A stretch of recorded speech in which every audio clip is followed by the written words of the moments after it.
This is a presentation from the 2013 Cannabis World Summit.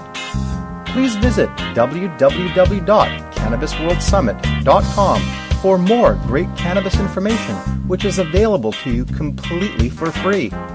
This information is being made available to you in part thanks to our sponsors. Please visit their websites to learn more about their excellent products and services.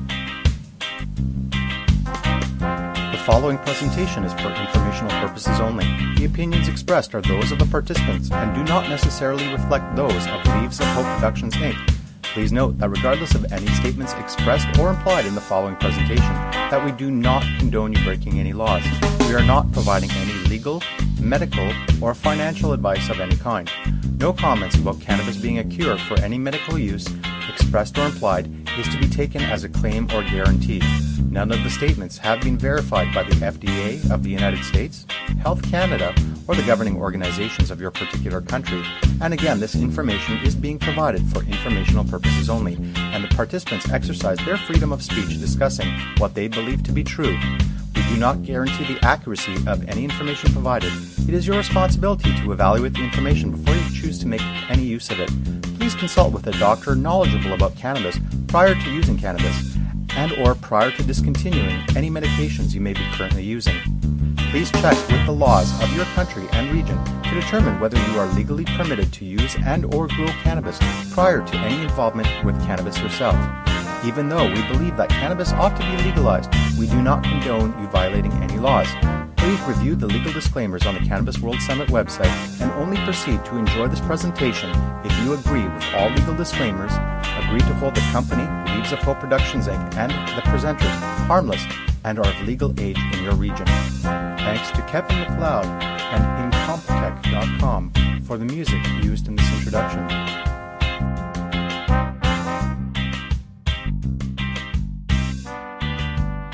So I have Julia on the line here, and we're going to be doing a special tribute today for a wonderful author that we'll be discussing a lot about today.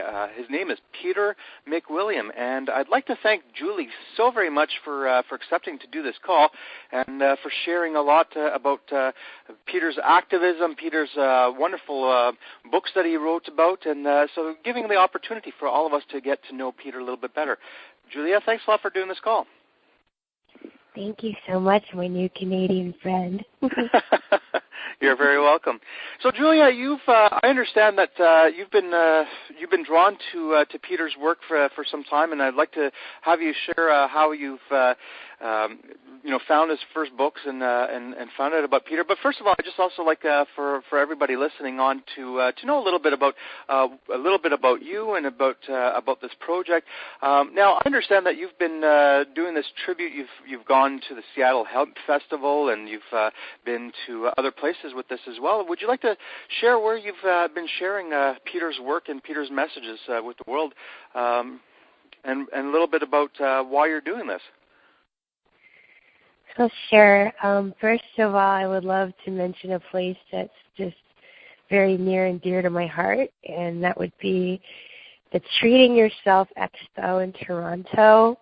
Mr. Marco Renda is the man who's in charge of that, and I was able to speak there last year about Peter, and he graciously allowed me to share his booth, which is the main booth, to share with people Peter's books and T-shirts that actually have a wonderful saying on the back that every single patient I've run into has said, "Wow, that really speaks to me." And it's nausea is an unsolved problem of medicine, and marijuana is the finest anti-nausea medication known to science. But I wanted to mention Treating Yourself because it's in Canada, of course. Thank you. Where you are. And I love Canadians. What can I say? I love your accent. I just want to speak like you. I love your flag. I think it's beautiful. And oh, my goodness. But anyways, Mr. Marco is going to have me back this year. Yay. All right, fantastic. I'm hoping to meet you too there. Yes. Well, just for everybody listening, it is my intention to be going to the Treating Yourself Expo, which is going to be in May, at the latter part of May, so just about a month after the World Summit. So you can, of course, go to treatingyourself. Is it .ca or .com? I can't recall off the top of my head. .com. .com. So people can find out about the event, and of course you can get tickets to go. And for any of you who are going, I'm intending to be there. Julia will be there, so that'll be a great opportunity for you to meet us as well. And looking forward to meeting all of you as well. But sorry, Julia. So keep talking about what you wanted to say about the Treating Yourself Expo. Oh yes, it's just a wonderful place. I've been in touch with so many patients that just are touched by Peter's story, and I was able to get a little piece about Peter in there last year in the Treating Yourself magazine, and it looks like we're going to have another piece in there this coming up very soon. So I'm very excited about that. Very honored that Canadians like Mr. Marco really care about Peter. Oh, by the way, I call people by their first name, but I put a Mr. or Mrs. next to it. Okay, that works. Yeah, too. Out of respect. Yeah. All right. And so you've also been other places. I remember you mentioned the Seattle Hemp Fest that you shared this tribute there as well. And are there any other places that you've already had the pleasure or are anticipating in the near future to be sharing Peter's work with? Oh, goodness. I'll go wherever the message takes me and wherever I can go. Seattle Hemp Fest is wonderful. They're the biggest in the world, and they have a stage that's actually named after Peter, the McWilliams Memorial Stage. So that's pretty exciting to speak on that stage. I always feel very at home there. The Boston Freedom Rally is also really cool. And I had the honor of introducing Judge Gray last year, who, was running for vice presidential candidate along with Gary Johnson for president. Libertarians, awesome, like Peter.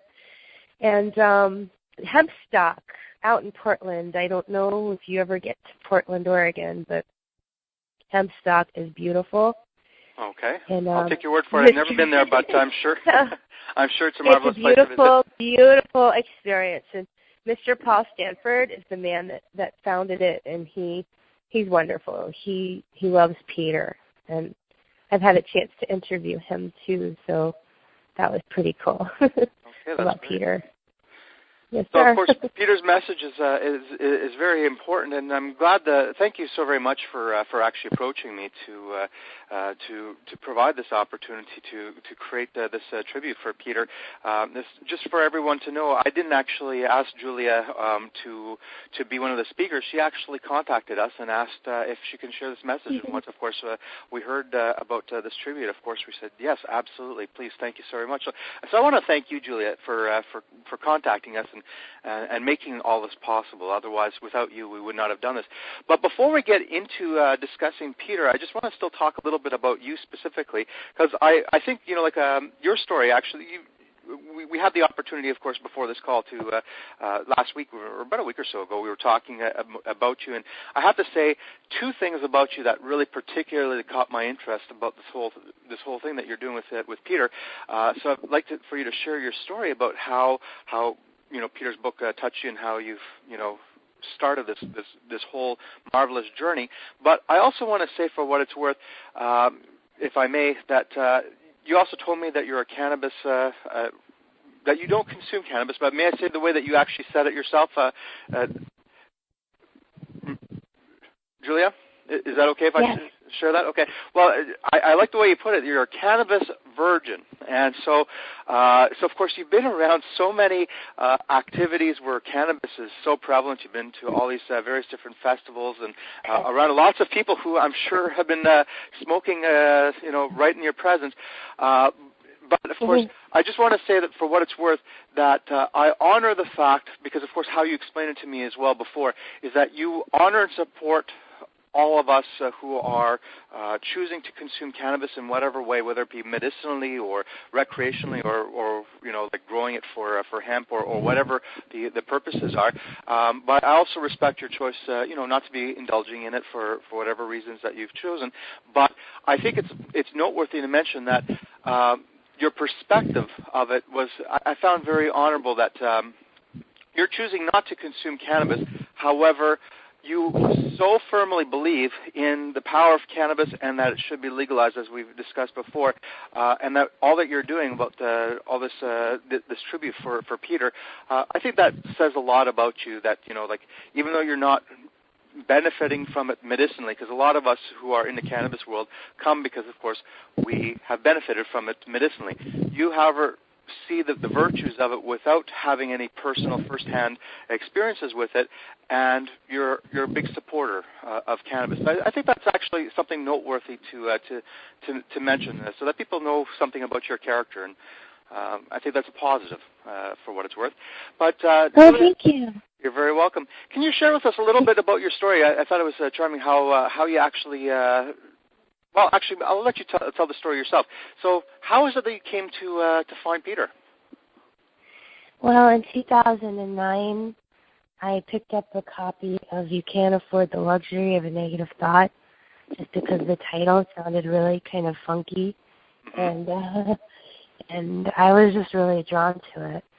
At the time, I was feeling really depressed, and the book teaches you so many cool things that, like, for example, every day you keep a book of good, as Peter calls it, where you list everything you're thankful for. Mm-hmm. And I found that's really powerful, especially when you're depressed, to think of the good that you do have in your life. So that really, really helped me. And then I wanted to contact Peter and thank him for his words. And so I looked up on the internet, and unfortunately I learned that he died. So, yes, and that was a very hard moment for me because I realized I'll never be able to thank him. And that's when, I don't know, it just hit me like I really felt like, what could I do? What could I do for this man that's so special and whose words touched me? And I noticed there were a few pieces written about him, and there was his old website that was kind of collecting dust. Mm-hmm. But other than that, there wasn't really much written about this man. And even though he was an American, he valued Canadians as well. In fact, one of his books, Ain't Nobody's Business If You Do, if you look at the back of it, it says $9.95, and in parentheses it says lots more in Canada. So he valued Canadians too. A lot of Canadians I've run into, they really love this man as well. But yeah, so that's when the tribute started. Okay, fantastic. So, of course, tell us about Peter's mom. That I know that there was an interesting story around that as well. Yes. I actually, when I found out there wasn't much on the internet about him, I decided that I wanted to start a MySpace page because at the time MySpace was still cool. And so I called up the publishing company, and I was put in touch with his mom. I didn't realize it was her at first. And, I said, I'd really like to start a tribute page for Peter. And the very nice lady said, well, I might as well tell you I'm Peter's mom. And I totally freaked out. I'm like, oh, my goodness. and I'm like, can I please start a tribute site for your son? And she's like, sure. And I'm not sure if she believed me all the way because I think she's had people kind of come and go and maybe do one thing here or there and then just forget about them. But I came back 3 days later with the page, and she said something I'll never forget. She said, you've done something in more in a short period of time than anyone has done in nearly 10 years for my son. And I guess that got me hooked. From then on, I just kept going and didn't look back. I was I was encouraged, kind of pulled into Facebook. I didn't want to do Facebook, but I was encouraged to do that. And so that's actually grown. And then last year, the wonderful man that ran petermcwilliams.org for many years, he bestowed the page on me. He gave it to me, and then I just totally just rebuilt it from the ground up. And so those of you who are listening, of course, you can go to petermcwilliams.org, and of course you can see the lovely website that Julia has created in his honor. And of course there's lots of information, and there's even some of his books that you can actually read there as well. So of course you got that as a gift from someone who he wasn't really taking care of it, but I guess he saw that you had good intentions and what you were doing. So he gave the domain knowing that you'd do something good for Peter in his honor in that respect. Yes, definitely. And of course, you got to your, Peter's mom's blessing as well. I remember you mentioned. I think that's also. And of course, you were telling me that the two of you connected. It's almost like almost like long lost family or something like that that's what's so weird about it. It's like, it's just she doesn't want me to talk about her. Okay, well. But I end up bragging about her anyway because she's wonderful, and she's become family to me in a lot of ways. She's just, I just can't even describe her. She's just amazing lady. And I actually had the opportunity to meet her. I believe Algonac, Michigan is pretty much close to Canada, if I remember correctly, because after I went to the Treating Yourself Expo last year, we went to meet her, and it was like any kind of nervousness just left the moment I hugged her. It was just, because I'm a very shy person, but just meeting her in person was something else. She's just a wonderful, wonderful lady, and I love her.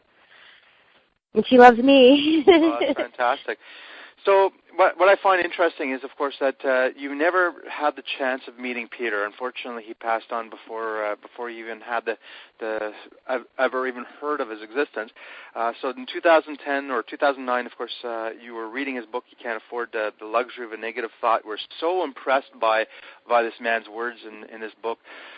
Wanted to reach out, meet him, but found out he passed on, and then, of course, so touched by his work that you went on to actually do all this work to provide a tribute for him.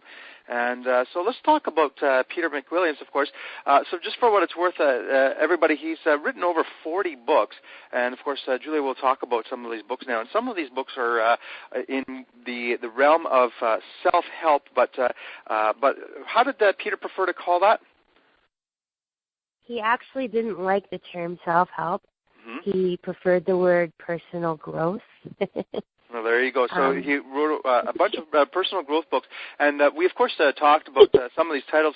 And for what it's worth, we're actually going to touch on some of those books during this call, just because of the fact that I can imagine that these books might actually be able to touch some of your hearts and touch some of your lives. It might actually be beneficial for some of you who are listening to this call. So we'll explore that as well. But he also wrote books on computers, poetry as well. Were there other subjects that he wrote about as well? Well, yes. He wrote, as I mentioned earlier, he wrote the book Ain't Nobody's Business If You Do.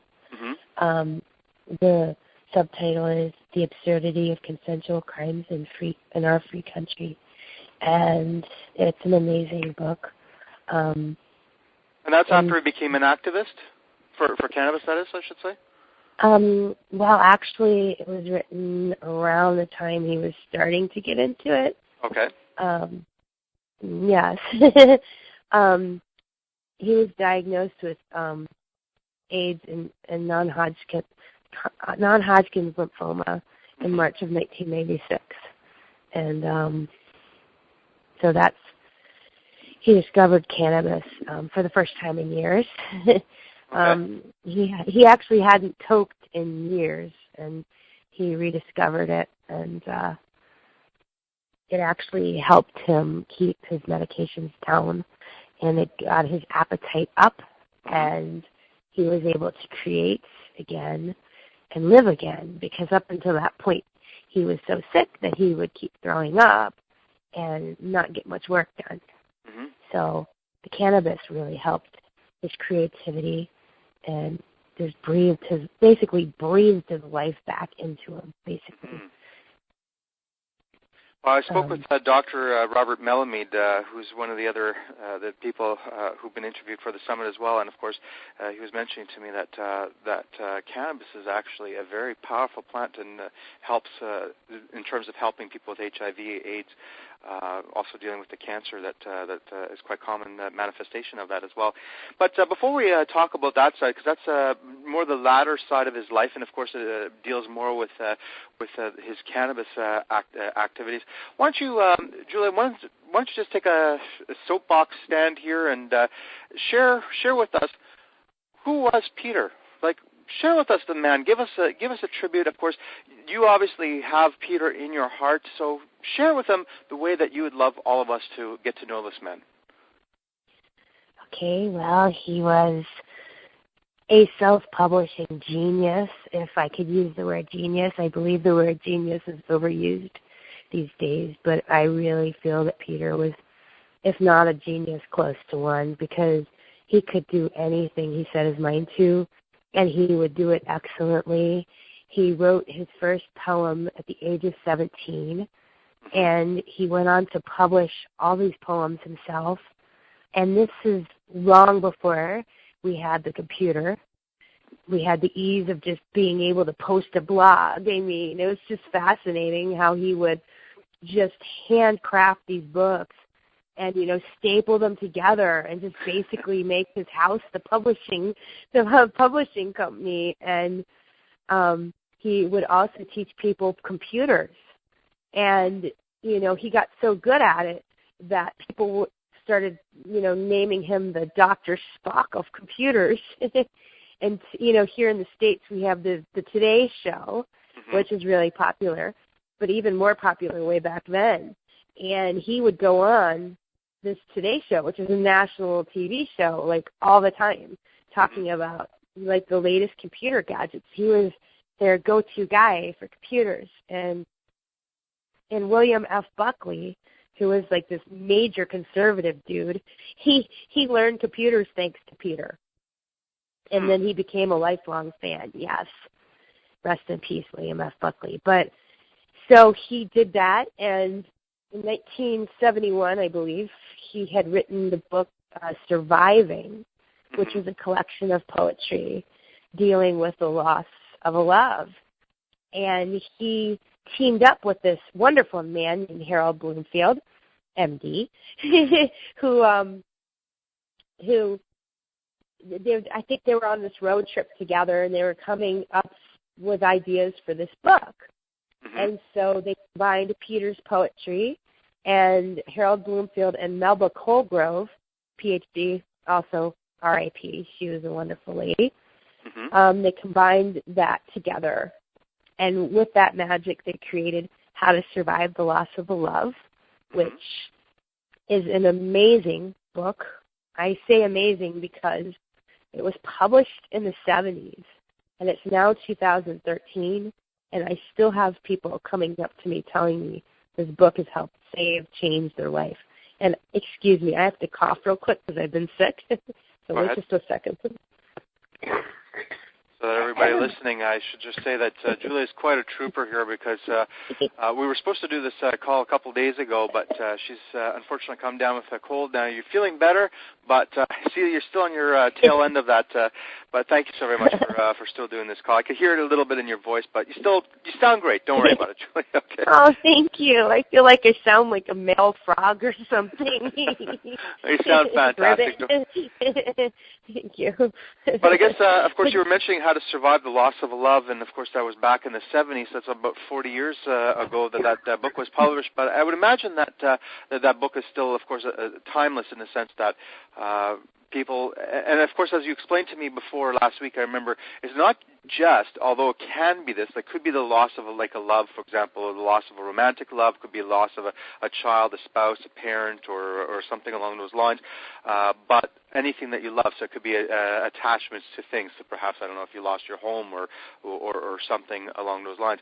So I would imagine that these emotional challenges that were real back in the 70s, and of course Peter wrote about it, I'm sure that we're human beings. It was as true today as it was in the 70s and probably in the 1700s as well, right? So yes, it is. That you hit upon a really good point. This book is timeless. It's absolutely timeless, and no matter what you're going through, you know, you lose a lover, you lose a spouse, you lose a best friend, you lose that job, especially in this economy. I mean, Canadians are hurting just as much as Americans are, and it just really touches people in a way that I can't even describe. I mean, I had a person that contacted me and told me that they really wanted to end it, and that book really helped save their life. And I get comments like that almost every day from people.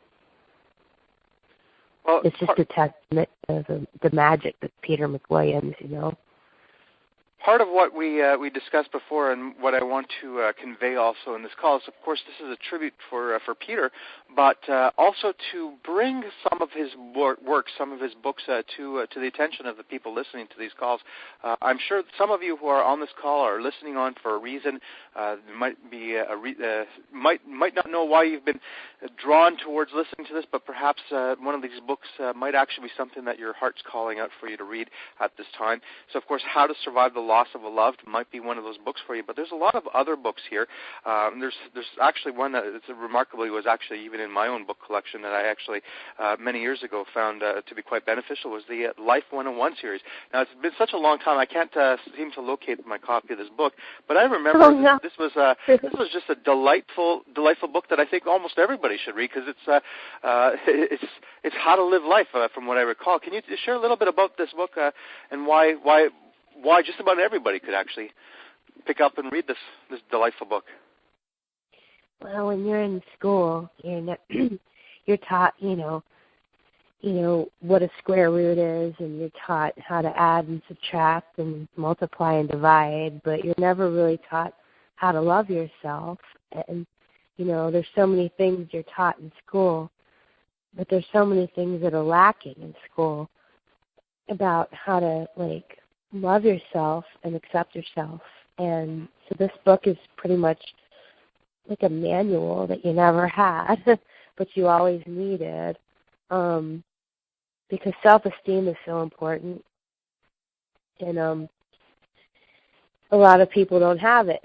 So it's kind of like this really cool guide into how to nurture yourself and to love yourself, and it's just really great. Like all the other books. Yeah, that was it was also the 101 series. So there was Life 101, like how to live your life, and then of course there's Love 101, Wealth 101. The last one, I think you said it was John Roger, or hold on a second, I can't remember. Was that also co-written with someone? Actually, you mentioned John Roger, and I just want to tell you that that's actually a mistake. Okay. John Roger and Peter met in the 70s, and Peter was kind of drawn into what John Roger was about. He has this, I don't know how else to put it, cult, called the Movement for, the Movement for Spiritual Inner Awareness, and Peter was drawn into this cult pretty much, and John Roger pretty much convinced him, either put my name on your books as a co-author, or pretty much, you'll be sick. The way that you'll get healthy is if you put my name on your books. And Peter complied, but later he defected from the cult, and John Rogers' name is still on books, unfortunately. So if you see that, just disregard it, please, because I know Peter would have wanted you to. Okay. Yeah, definitely. But I would surmise that along the lines of Life 101, which I remember was a great book. It's been well over a decade since I've seen my copy of it, but from what I recall, it was great because it really taught you little snippets of things about life that it should be stuff that kind of like you alluded to. We weren't taught in school. These are perhaps simple life lessons that would be beneficial for a lot of us to learn. But would Love 101 and Wealth 101 be along the same lines where people can read these books to get the lessons on love that perhaps they were never learned in school, or the lessons on wealth that perhaps a lot of American and Canadians, and I'm sure other people around the world would benefit from reading to improve their fiscal situations? Are these books along those lines that people would benefit from reading in that respect? You lost me on that question. Okay. No problem. I kind of lost myself, perhaps. No, I was just saying, so along the same lines of Life 101, the series, so the Love 101, the Wealth 101, these are delightful little books that people can pick up and read to get some insights into their own lives, their own relationships, their own wealth, financial situation to improve those aspects of their lives, right? And then, of course, there was another book. Definitely. I remember you were also mentioning Do It, Let's Get Off Our Butts as well. Do you want to share something about that book as well?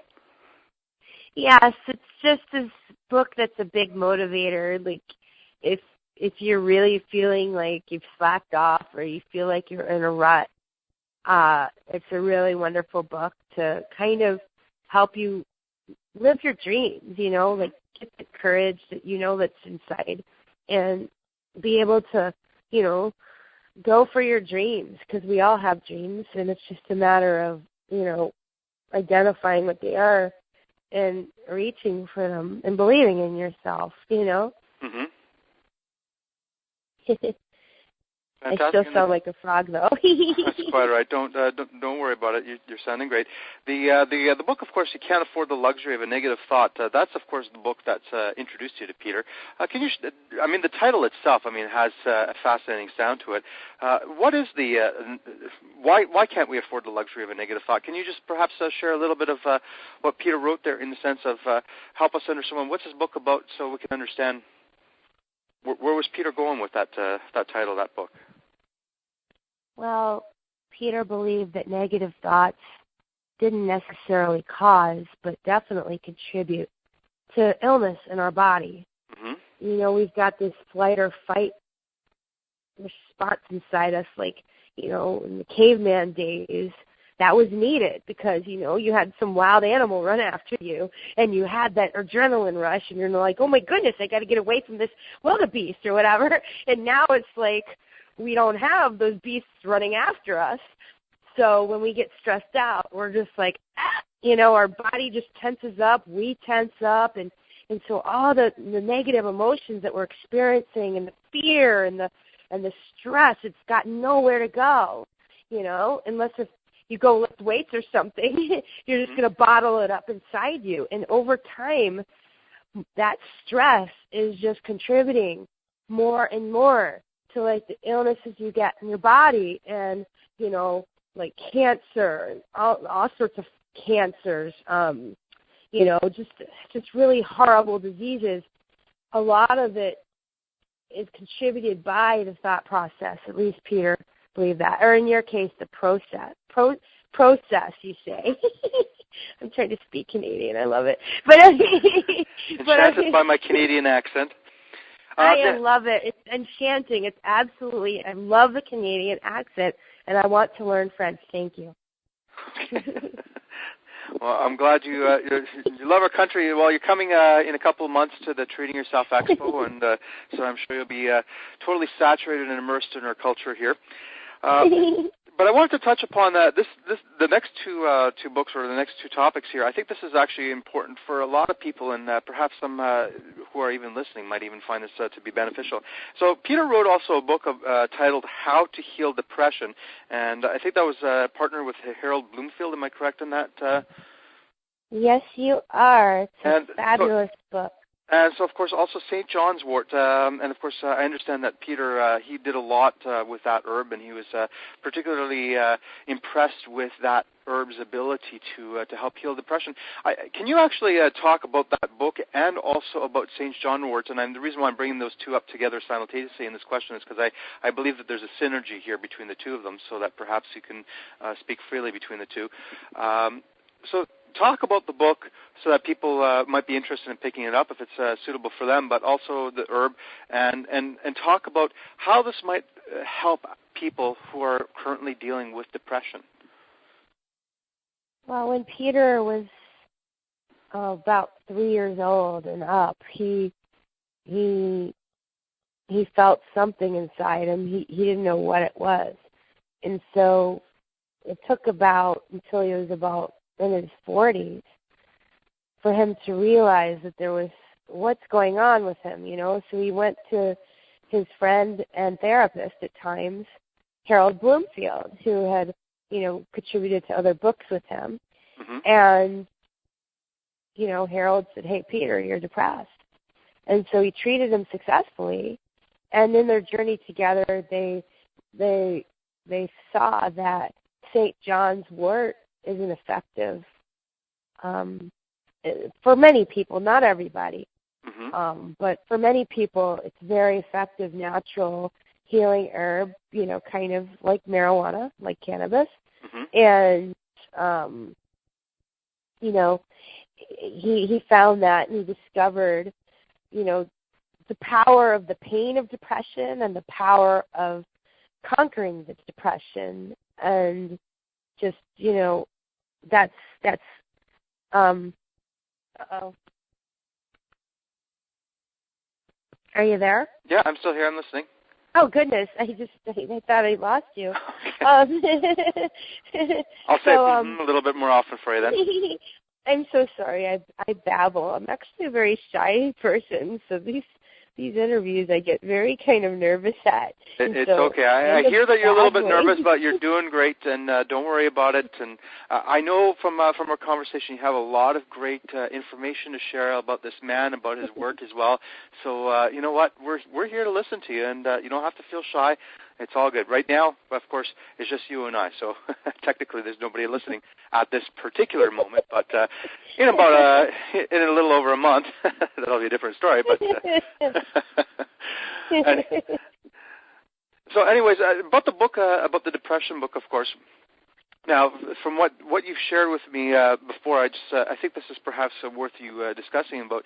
So, of course, from what I understand, Peter, he understood the value of St. John's wort. It's a powerful plant. It's excellent for people who are facing depression. And for my own studies, I'm an amateur herbalist, so I'm not stating here, you know, I'm not giving any medical advice. And I want to be clear, you know, talk to your doctor and all that sort of stuff. So this is not medical advice for anybody who's got depression. But one thing that I should mention, of course, a lot of people think herbs are, you know, just harmless substances, so they just take it willy-nilly. I just should mention that it is considered a weak SSRI, which is selective serotonin reuptake inhibitor. And what that means is for anybody who's taking antidepressants, particularly that are MAOIs, monoamine oxidase inhibitors, you should definitely speak to your doctor. So if you're taking any kind of antidepressants, anything that says don't mix with SSRIs or MAOIs, you know, don't just start drinking St. John's wort tea or popping the capsules, because that might have some negative conflicts with the medication that you're taking, so talk with your doctor for sure. But there's, of course, a lot of benefit that you can, of course, Google about how St. John's wort is very beneficial for depression, and it's actually been clinically proven, you know, against other antidepressants to be about equally as effective as a lot of the prescription medications without the negative side effects that I'm sure you hear about on the TV commercials, particularly in the States. But about the book, Depression, How to Heal Depression, from what I understood from what you were explaining to me before, that book is not so much about St. John's wort. That's actually providing pragmatic tools of what people can do in their lives, with their minds, to help heal depression, not relying upon St. John's wort, but using other tools. Can you perhaps share a little bit more about that? Like, how do people, for example, if someone's got depression, how can that book help them? Well, it's very much written in the style of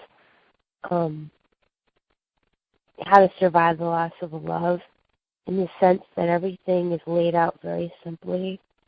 Because, as Harold Bloomfield once said, if you're really depressed, the last thing you need is a bunch of, huge words, that you don't understand, and just being bombarded with heavy, heavy thoughts and ideas and the stuff that just is hard to process, or in your case, process.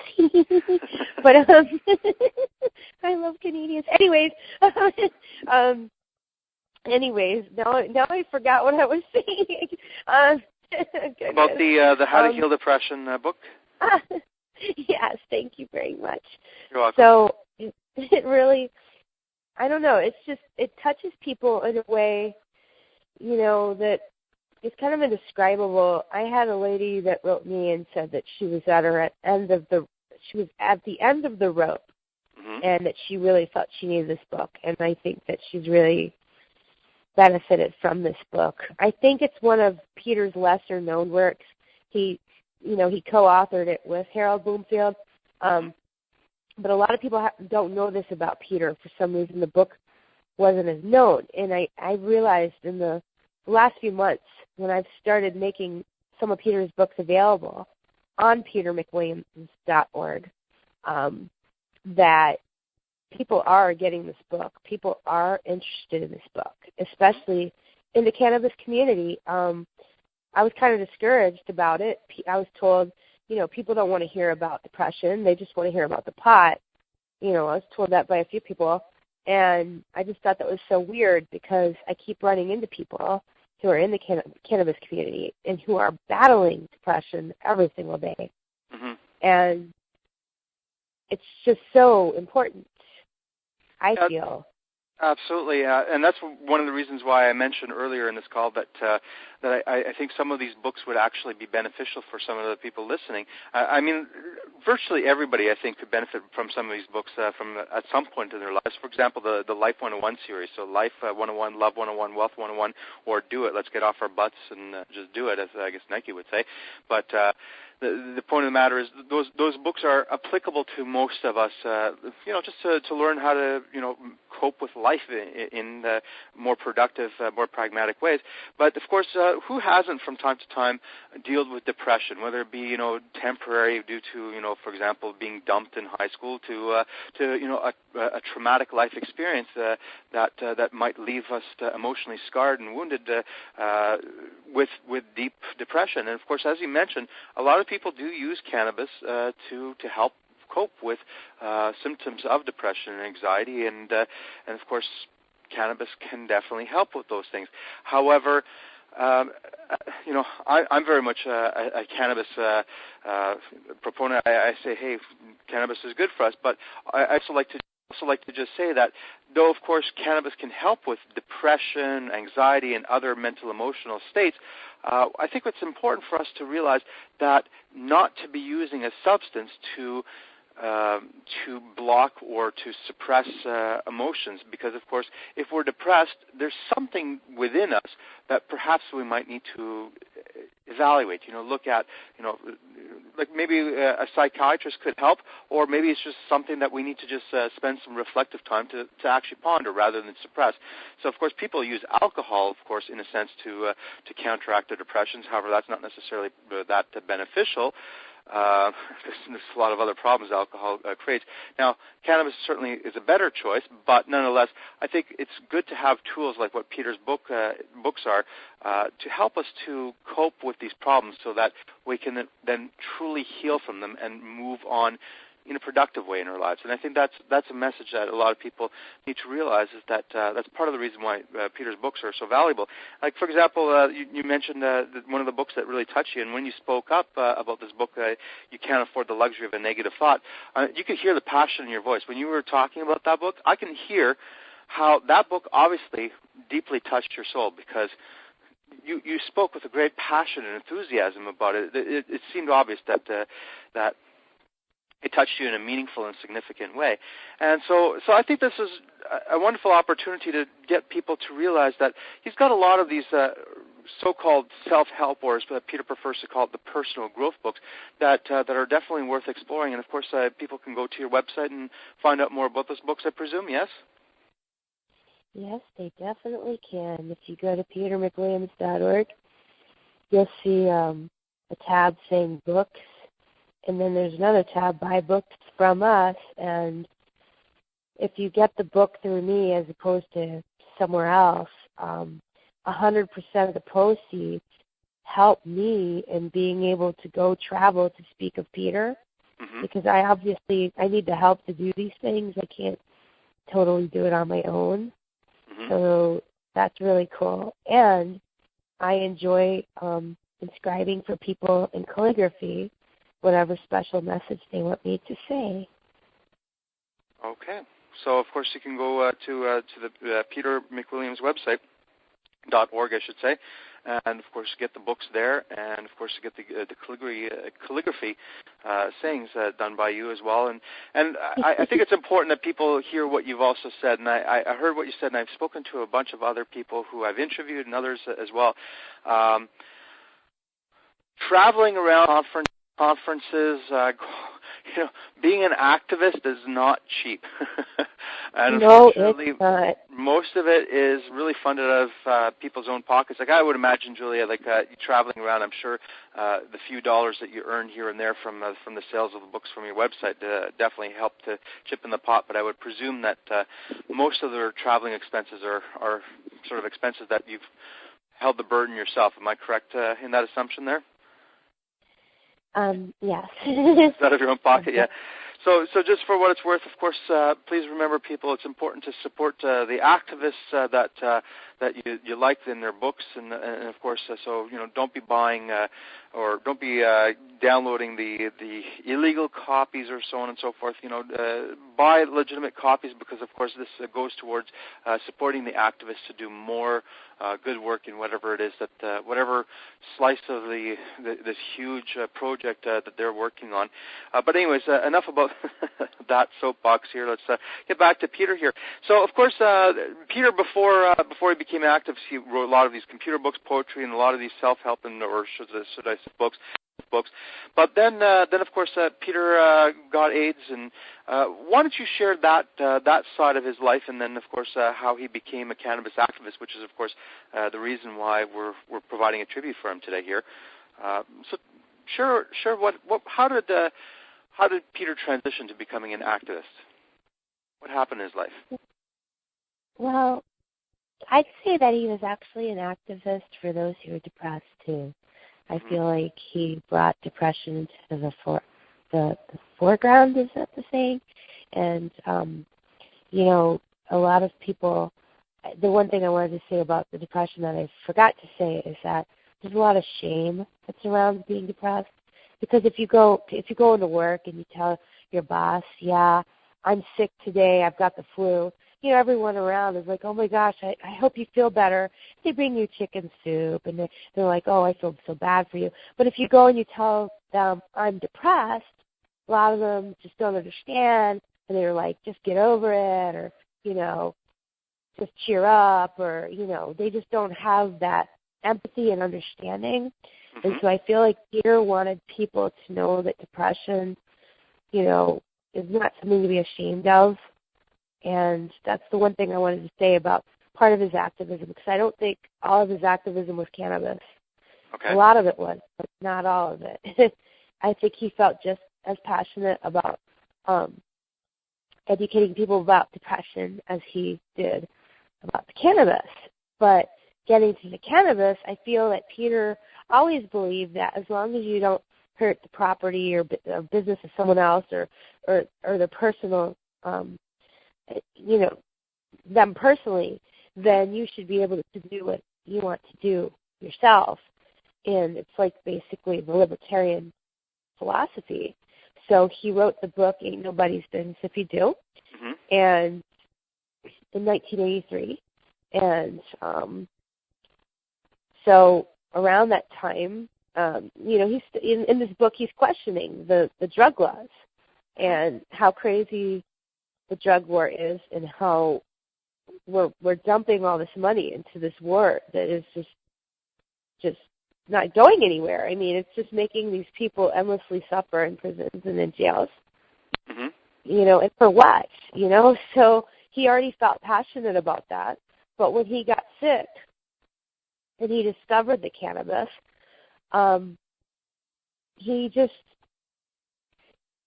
learned that this is so important to health that I feel that he became this kind of impassioned advocate for that too.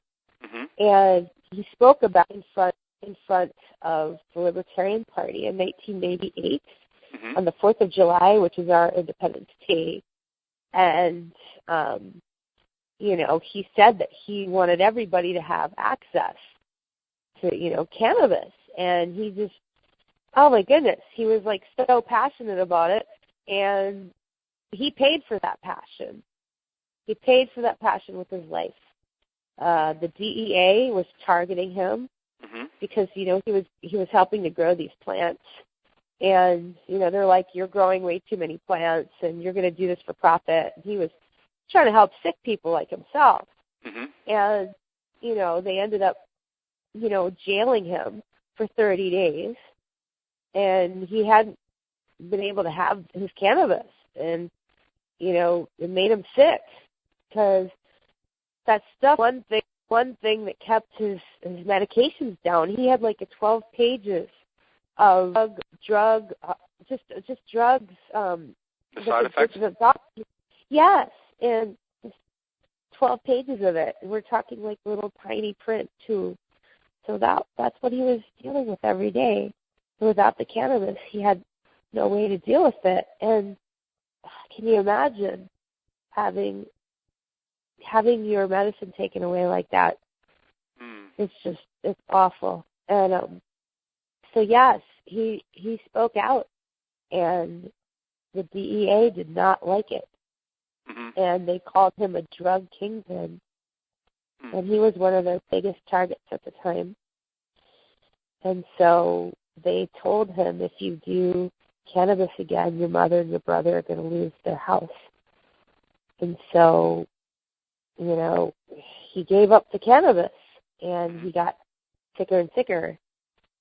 When he had the cannabis, the amount of AIDS in his body was indetectable. I mean, that's how powerful it was. Mm. And then when he was off it, the cell count, the AIDS cell count, just went through the roof. I mean, his doctors were alarmed by it, and it's so just who awful. knows? He might have been, if he continued on with cannabis. I don't know, but he might have been with us today. Is that a plausible thing to say? Do you feel? Oh, I would put money on it. I really feel like he was conquering his illness.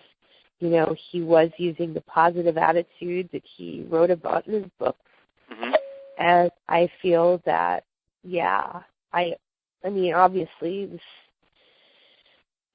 how do we know for sure? But I do believe that if he still had the cannabis, he would be with us. I really feel that. Well, it's unfortunate that he passed on early, and of course he was working at the time that he passed away with a question of compassion. Do you want to share a little bit about that unfinished project? I'm so glad that you brought that up, and oh goodness, you call it project. I love that. We call it project. I'm going to call it project too. Yes, he was working at uh-huh. And it was around 46 pages at the time. He had a lot more to say. He actually started his own online medical marijuana magazine, and he was trying to educate as many people as he could about cannabis. And so this book was brilliant. It's like this huge picture book, which is the most beautiful photos, but the text is so important too.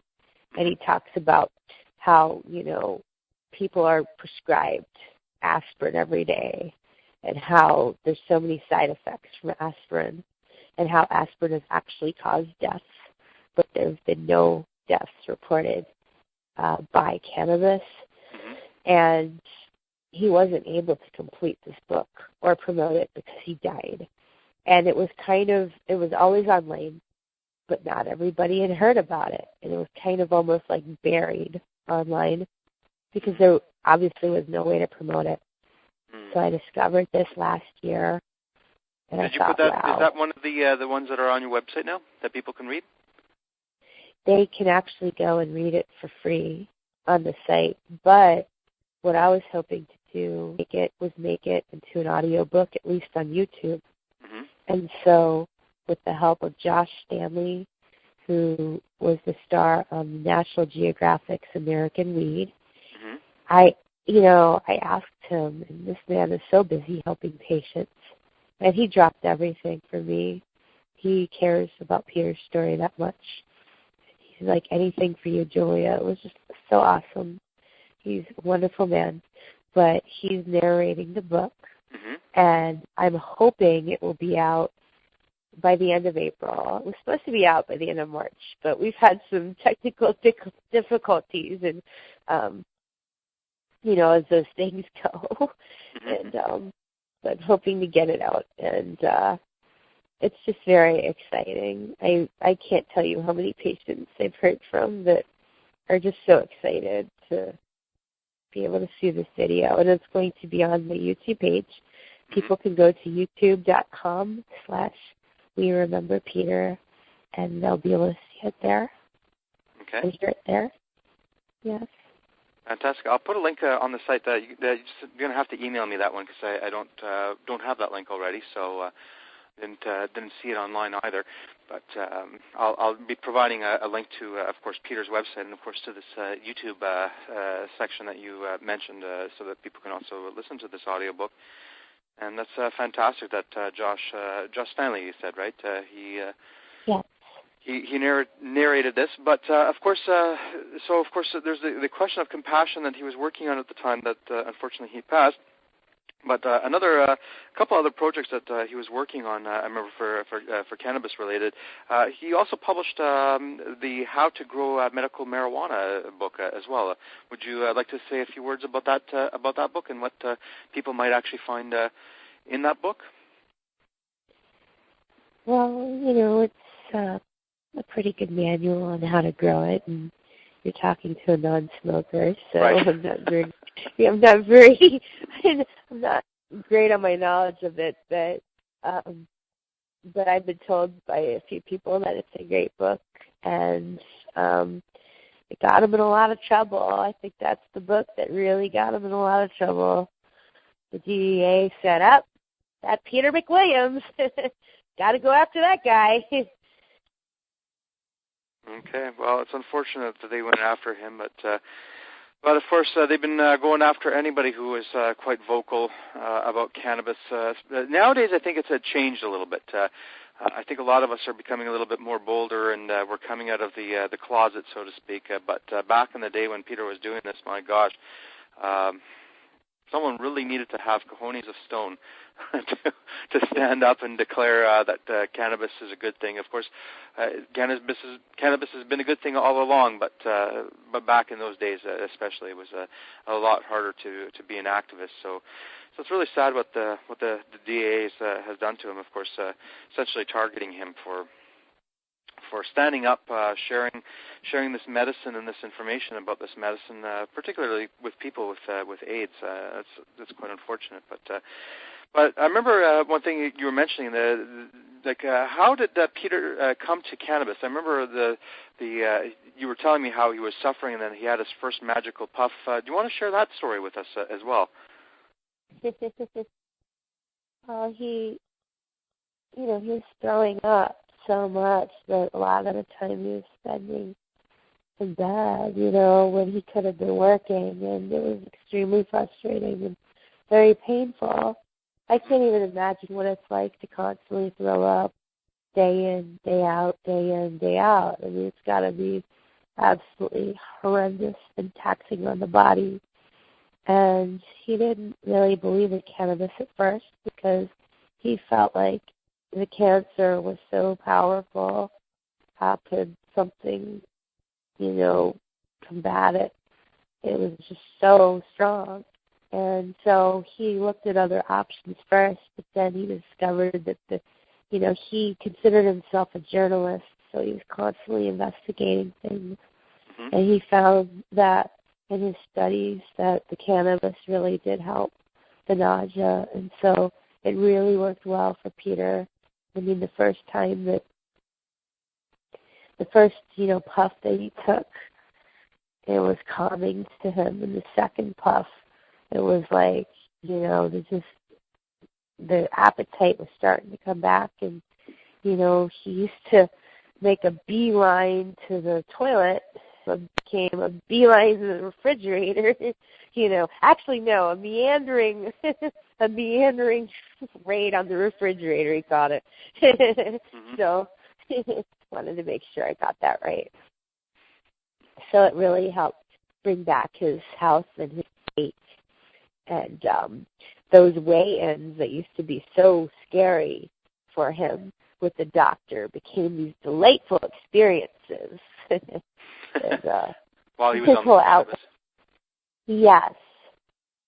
And he even wrote another bestseller. So, it just really helped his spirit and just everything. Mm-hmm. Well, obviously cannabis has really helped him, and he's obviously been doing a lot back in those days as well to spread the word that cannabis can be of benefit, and of course that it's not this bad weed that we've been conditioned to believe that it is. But do you have any sort of final words about Peter's Peter overall? This is his tribute here, and of course we're listening about Peter. How do you think overall would you say that he's impacted the world? What would you say was his most meaningful contribution or thing that we should be left with thinking about Peter in our memories? Well, I think that present-day activists who are jailed or have been in jail, you've got Adam Asenberg, who's a patient out in Washington State, very influenced by Peter. You've got, you've got Tyler Markwart, another activist, somebody that actually has gone to jail for cannabis. You've got Joe Grumbine, you've got Mark Emery, you've got Chris Williams, you've got Winston Matthews. Every single one of these people have been influenced by Peter, and they have heard of who Peter is, and they love his words.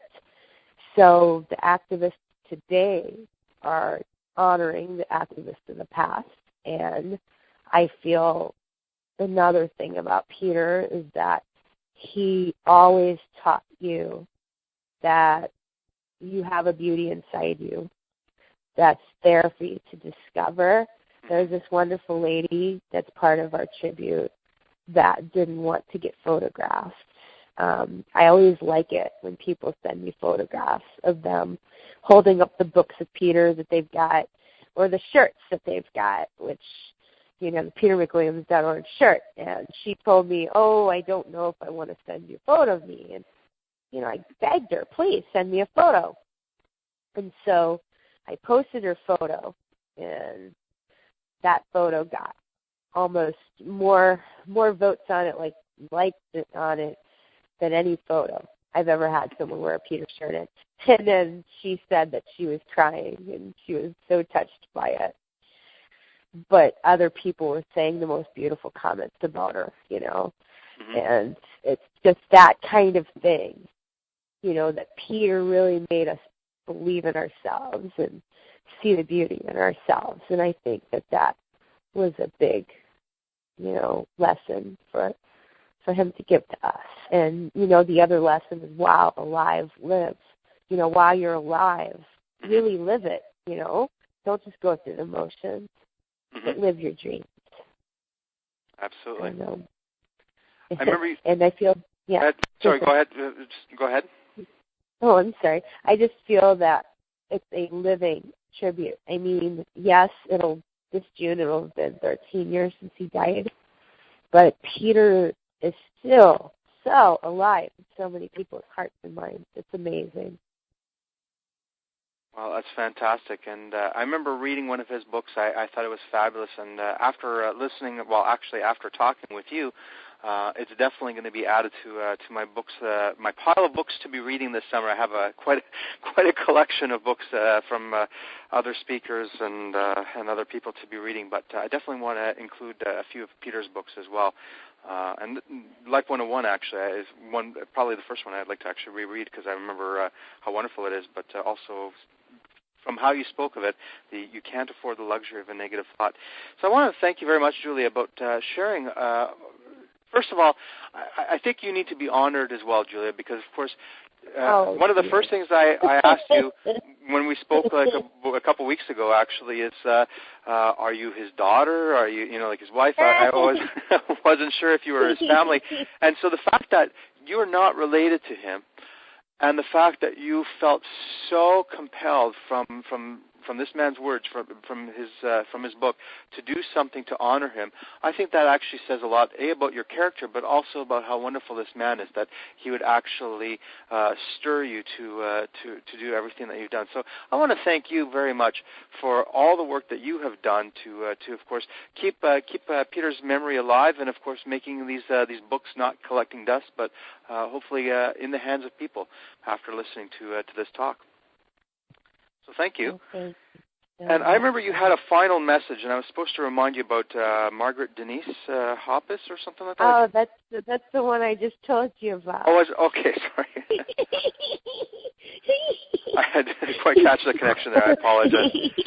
So thank you so very much, Julia, and I really appreciate you sharing these words today, and we'll definitely be putting this tribute out for Peter, and of course feel free to include this recording on your website as well, so that anybody who's wanting to hear about Peter can also hear this interview, so that they can learn more about his works and of course the projects that you're working on to bring his information to the light of day. So. Once again, thank you very much for doing this call, and I'm looking forward to seeing you at the Treating Yourself Expo.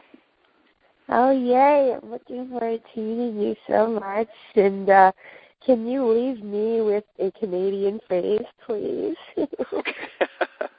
Well, I know that you found some of the things that I said. Of course, my accent here is... It's wonderful. I love the Canadian accent.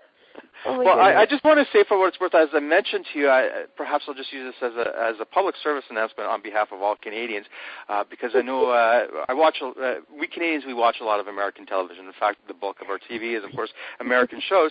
And, of course, from time to time, Canadians do come up on American television, and, of course, there's some stereotypes. And just for what it's worth, for all you Americans listening to this, we Canadians do not say a boot or a boat. I'm not even sure how to exactly pronounce that. So just for what it's worth, we do say a lot, and I do recall the first time being not the first time, but one of the first times being out of the States, somebody said, "You're Canadian, eh?" I'm like, how the heck do you know that, eh? And they said a few times before I clued into what it was that tipped them off. So, yes, we are definitely, that one is a valid stereotype. But the boot is not. Well, and I love your CFL, too. Go BC Lions. I love the CFL, and I watch it whenever I can. Well, thanks a lot. I love the way you guys speak. Well, I appreciate that. So, of course, when you'll be coming to Toronto in a couple months, you'll have quite the immersion in the Canadian culture again. And looking forward to meeting you then at the Treating Yourself Expo. So, on that note, I'll say I know the word you love is schedule. Yes. The way we pronounce that, and of course, also in French, merci et au revoir.